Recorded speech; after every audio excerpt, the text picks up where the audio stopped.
Commander Sarah Chen stood at the observation deck of the Lunar Defense Station, her dark eyes fixed on the holographic display showing thousands of encrypted transmissions flowing between alien worlds. After 20 years of peaceful integration into the Galactic Concordat, humanity had learned to be patient and vigilant. "Commander, we've decrypted another transmission cluster." Lieutenant Patel's voice crackled through her neural implant. "You need to see this immediately." The data streamed directly into Chen's visual cortex through her military-grade neural interface. What she saw made her blood run cold. The Concordat's leading species, the crystalline Axlath, the hive-minded Vrux, and the energy-based Krothy, had been orchestrating humanity's downfall for years. Their plan was elegant in its simplicity: gradually restrict human expansion under the guise of safety regulations, then trigger an artificial solar flare that would devastate Earth's defense systems. The subsequent peacekeeping occupation would effectively end human independence. Chen's lips curved into a grim smile. "They still think we're using standard shield technology, don't they?" "Yes, Commander.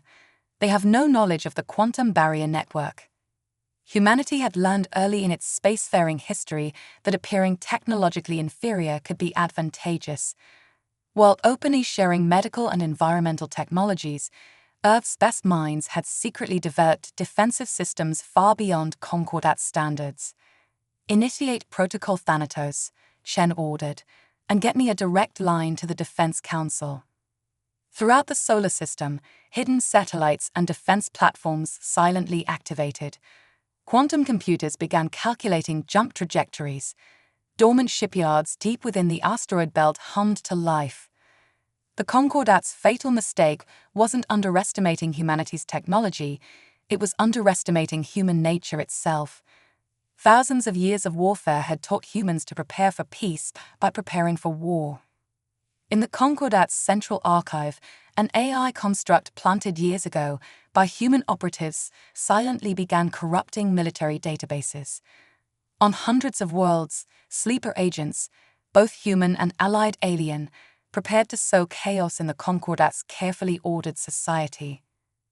"Defense Council is online, Commander," Patel announced. Chen took a deep breath.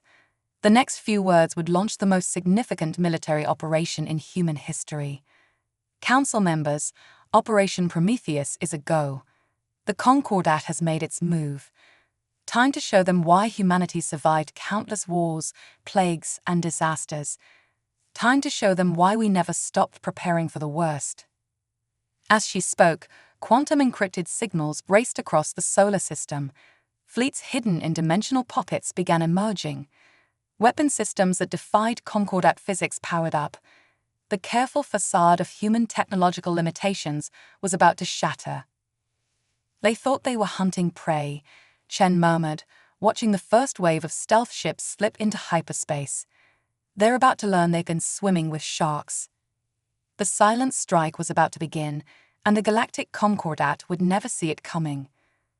The Concordat's High Council chamber erupted in chaos when their quantum arrays detected the impossible: hundreds of human warships emerging from dimensional spaces that shouldn't exist.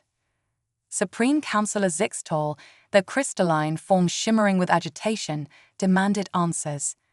How did they hide an entire fleet? Our monitoring systems are compromised, interrupted Krothy Representative Aeon, their energy form fluctuating wildly. Our military databases are being systematically corrupted.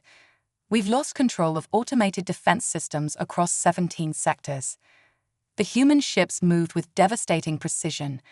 Instead of targeting military installations, they struck communication hubs, quantum transmission arrays, and hyperspace navigational beacons. The Concordat's carefully constructed network of control was being dismantled piece by piece. Deep within Earth's Mariana Command Center, Admiral Elena Rodriguez watched the operation unfold. Project Lazarus, humanity's ultimate contingency plan, was proceeding exactly as designed. "Status report on the quantum disruption field," she ordered.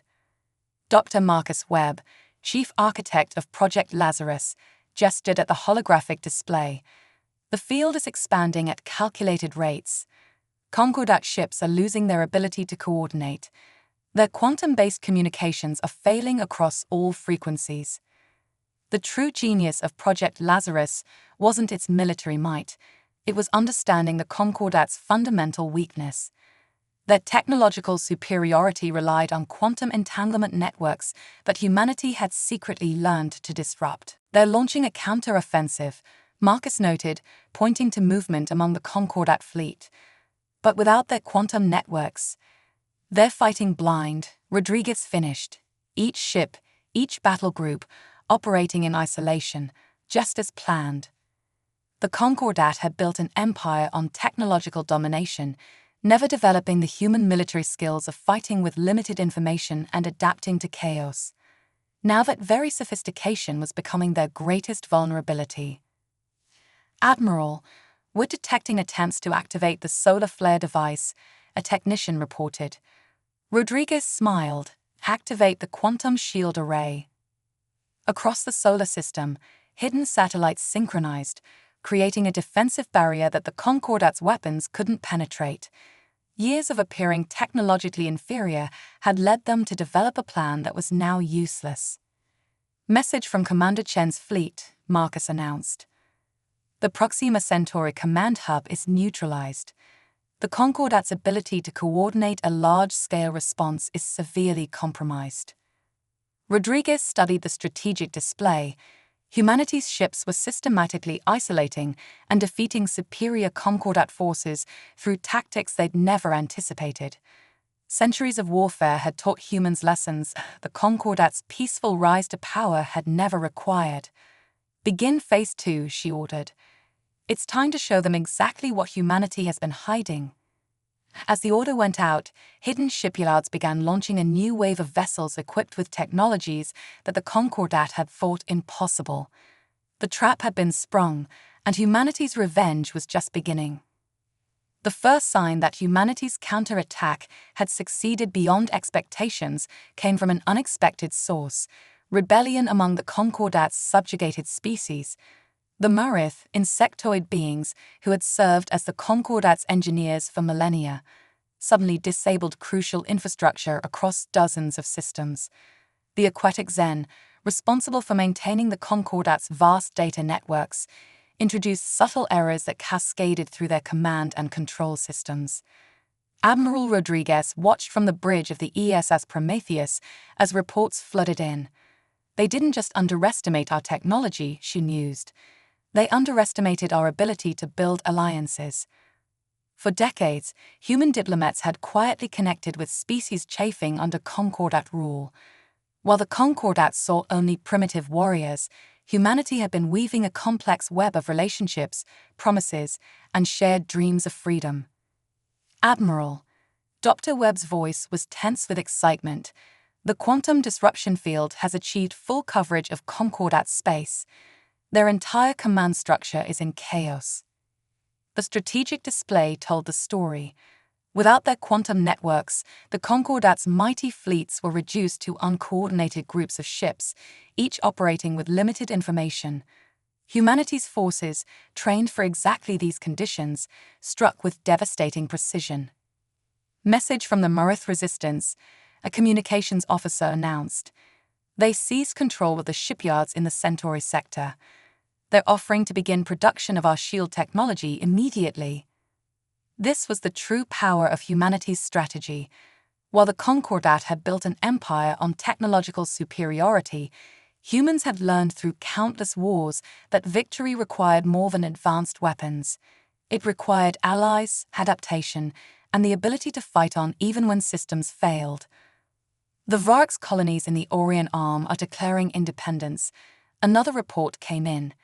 They're requesting human advisors to help reorganize their defense forces. The Concordat's carefully constructed hierarchy was crumbling. Species that had been kept technologically dependent were now seeing a path to self-determination, guided by human experience in building independence from limited resources. "Begin Phase 3, Rodriguez ordered. "Show them what cooperation looks like." Human ships began linking up with rebel forces, sharing tactical data through simple, hard-to-disrupt methods that humanity had perfected over centuries of warfare. The Concordat had never imagined that their primitive subjects could coordinate so effectively without quantum networks. As battles raged across space, the true nature of humanity's victory became clear. They hadn't just developed better weapons, they had created something the Concordat had never managed: a coalition of equals, bound together not by technological dependence, but by shared values and mutual respect. The counterattack was becoming a revolution, and the galaxy would never be the same. The Concordat's central worlds burned not with fire, but with revolution. Information, humanity's most powerful weapon, spread through converted quantum networks, carrying the truth about Earth's resistance to every corner of controlled space. In the Rigel sector, Supreme Counselor Zixtal watched that empire crumble. How did we not see this coming? They demanded of their remaining advisors. Because you saw what you expected to see, answered a new voice. Ambassador Diana Martinez stepped from the shadows, her diplomatic credentials still valid despite the war. You saw warriors who needed to be contained. You never saw the teachers, the healers, the builders we truly are. The horrifying truth was dawning on the Concordat leadership. Humanity hadn't just prepared for war, they'd prepared for peace. While developing weapons in secret, they'd openly shared medical technology, environmental restoration techniques, and education systems with any species that asked. Your greatest mistake, Martinez continued, wasn't underestimating our military capability. It was underestimating our capacity for alliance. Across the galaxy, former Concordat subjects were discovering that humans had given them something the Concordat never had: the tools and knowledge for true independence. Medical technologies that didn't require Concordat maintenance, education systems that taught innovation rather than compliance, defense systems that could be maintained with local resources. Admiral Rodriguez, now coordinating from the liberated Centauri hub, watched satisfaction as reports flooded in. The Zen had completely abandoned the Concordat, their water worlds now protected by hybrid human-Zen defense systems. The Murrith engineering colonies had transformed their forced labor shipyards into centers of independent innovation. The Vrax High Colony is requesting a diplomatic channel, a communications officer reported. They're offering unconditional surrender and requesting membership in what they're calling the Human Cooperative. The irony wasn't lost on anyone. The Concordat had feared human aggression so much they never noticed human cooperation. They'd been so focused on containing humanity's military potential that they'd missed humanity's greatest weapon, the ability to turn enemies into allies. Tell them acceptance of surrender is conditional, Rodriguez replied. They must agree to extend full autonomy to their subordinate colonies first. We're not replacing one empire with another. The message was clear. The age of the Concordat was ending, but what replaced it wouldn't be human dominion. It would be something the galaxy had never seen before, a true federation of equals, bound together by choice rather than force. The chain of control was breaking, link by link, replaced by bridges of cooperation. The signing of the Galactic Concordat Dissolution Treaty took place where it had all begun, in the Grand Chamber that had once condemned humanity. But now the chamber was transformed. Representatives of formerly subjugated species sat as equals with human diplomats, while Concordat leaders faced the consequences of their actions. Ambassador Martinez stood at the center, her voice carrying the weight of history. Today marks not just the end of one era, but the beginning of another. The Terran Coalition extends an open hand to all species, including our former adversaries. The Coalition's founding principles reflected humanity's hard-learned lessons: technological sharing with safeguards against dependency, military cooperation with guaranteed sovereignty, and economic partnerships that fostered independence rather than reliance. Admiral Rodriguez, watching from the orbital station above, reflected on how completely the galaxy had transformed. The quantum disruption fields had been replaced by new networks, built on shared technology that no single species could control. Former Concordat shipyards now produced vessels for independent worlds, incorporating technologies from a dozen species. Final report from the outer sectors, Dr. Webb announced. The last Concordat holdout has accepted coalition membership terms. The transition is complete. But perhaps the most profound change was cultural. The Concordat's rigid hierarchy had given way to something more chaotic, but infinitely more resilient, a galaxy where species learn from each other as equals. Human military academies now taught alongside Zen strategic schools. Murith engineers collaborated with Earth scientists, creating technologies neither species could have developed alone. They feared we would bring chaos to their order, Rodriguez mused, watching ships of various species moving in harmony through the space lanes. Instead, we brought evolution to their stagnation. The galaxy was entering a new dawn, one where cooperation trumped control, where diversity bred strength rather than discord. Humanity had proven that their greatest power wasn't in their weapons or their technology, but in their ability to turn enemies into allies, to find strength in differences, and to build something greater than themselves. The stars themselves seemed brighter somehow, as if reflecting the hope of countless worlds now charting their own course through the cosmic dance. The age of the Concordat was over. The age of humanity, of all species working together, had begun.